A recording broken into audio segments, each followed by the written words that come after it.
Everyone's had the experience of seeing some old science fiction movie or literature. It's almost like they're artifacts of their time, full of outdated tech and laughable predictions. But somehow, 2001, A Space Odyssey, still looks like the future. And not just good for its time, I'm talking better than or up to par with most modern sci fi movies made with 100 times the budget and the full power of CGI. Kubrick's masterpiece wasn't just revolutionary in storytelling or theme.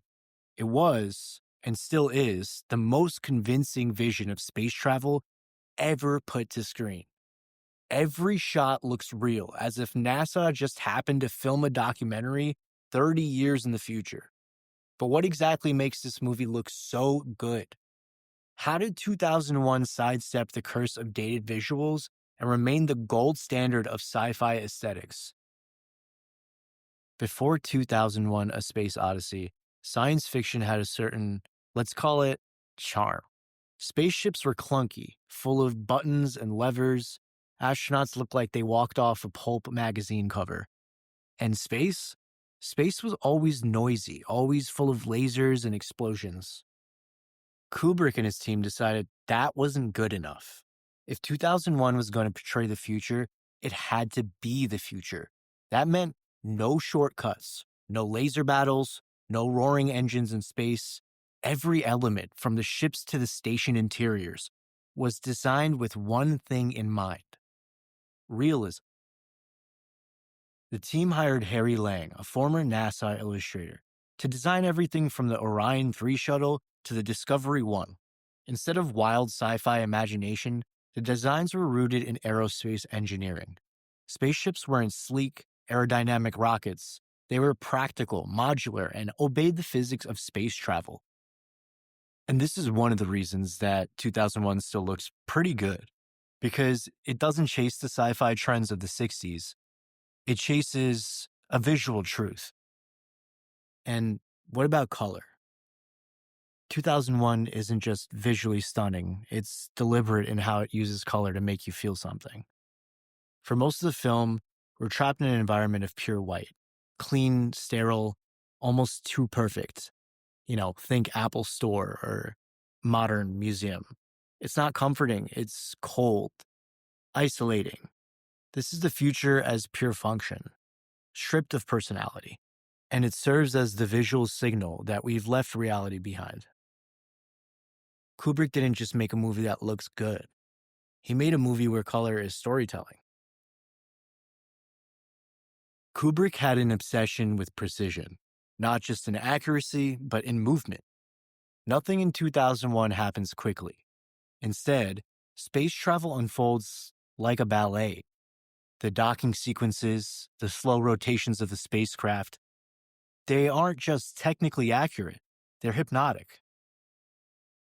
Compare this to modern sci-fi. Today's space movies are often frantic, full of quick cuts and shaky cameras to make things feel exciting. But 2001 isn't in a rush. It lingers. It lets you watch space travel in real time. And that patience makes everything feel more convincing. And that's the thing. Realism isn't just about how things look. It's about how things move. In the movie, the lack of gravity isn't an afterthought. It dictates how astronauts walk, how objects float, how airlocks operate. It's immersive in a way few films even attempt. Let's briefly touch on design. Most sci-fi films clutter their worlds with detail: blinking lights, exposed wires, complex control panels. But this film takes the opposite approach. The future is kind of clean, minimal, and almost clinical. And then there's HAL 9000, the most terrifyingly simple AI design in film history. No robotic arms, no humanoid face, just a red light and a calm voice. And somehow, it's scarier than any killer robot ever put on screen, at least for me. Kubrick didn't fake weightlessness with wires. He built massive rotating sets. The famous shot of an astronaut jogging in a giant wheel, that's not a digital effect. The whole set actually rotated. And that let the camera stay locked while the actor moved with gravity. And because it's real, it still looks real. 2001 is slow, and I'm talking really slow. If you're used to modern sci-fi, it can feel like a crawl. But here's the thing. That's the point. Kubrick forces you to sit with the moment. He makes you feel the passage of time, the distance of space, and in doing so, he makes everything feel real. It's a contemplative moment. Space travel isn't fast. It's not action-packed. It's a slow, deliberate process. And 2001 embraces that reality, making it feel more authentic than any sci-fi film before or after. And it's not just space travel. The slowness applies to Hal's story too.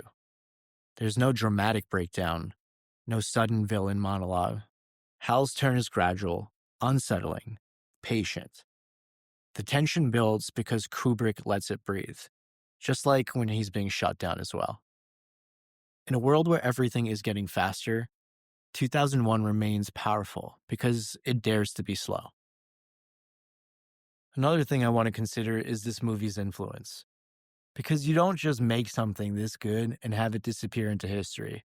The fingerprints of 2001 are everywhere in modern sci-fi. Like all great works of science fiction, and I think 2001 is perhaps the greatest, it's in dialogue with our ideas of the future. It's in dialogue with a continually evolving present about what the future represents, what that might be. And the film has never failed to be massively relevant in a cinematic sense and in a storytelling sense. But its technological relevance has sort of ebbed and flowed over the years, depending on what's going on in our world. When I first showed it to my kids, sort of 10 years ago, the ideas of artificial intelligence seemed a bit quaint. They seemed a bit passé. One of my children immediately sort of said to me, "Why does the computer talk?" Because the idea of a talking computer seemed a little quaint to kids for whom the computer is just this tool that they use. It's just their way of interfacing with the outside world. But then, over the previous 10 years, things have sailed back in technology very much towards AI. The idea of talking assistants, with Alexa and Siri and all these electronic assistants that you talk to. Christopher Nolan has openly admitted that Interstellar owes everything to 2001. The slow, deliberate space travel, the use of classical music, and without the film, there is no Interstellar. Even Star Wars, a movie that's often thought of as the opposite of this film, borrows heavily from it. The industrial realism of the Death Star, that's Kubrick.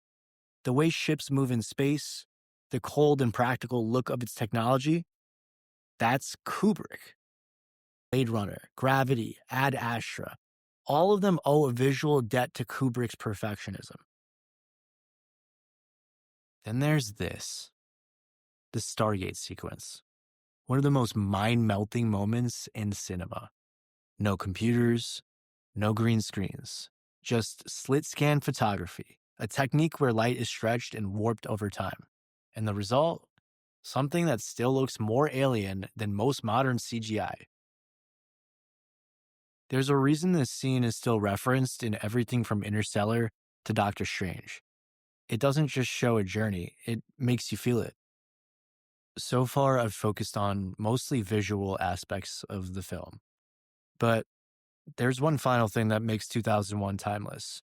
It's sound design, or rather, its lack of sound.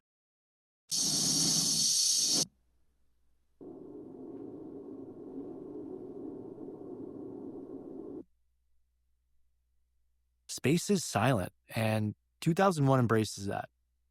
No dramatic music when a ship explodes, no hum of an engine in a vacuum, and it's just pure, terrifying silence. Most sci-fi films can't resist filling space with noise, but Kubrick understood the power of that silence. Stanley Kubrick didn't make a movie. He built a future so carefully crafted that it refuses to age. 2001 doesn't just hold up, it still surpasses almost everything that came after it. And that is timeless.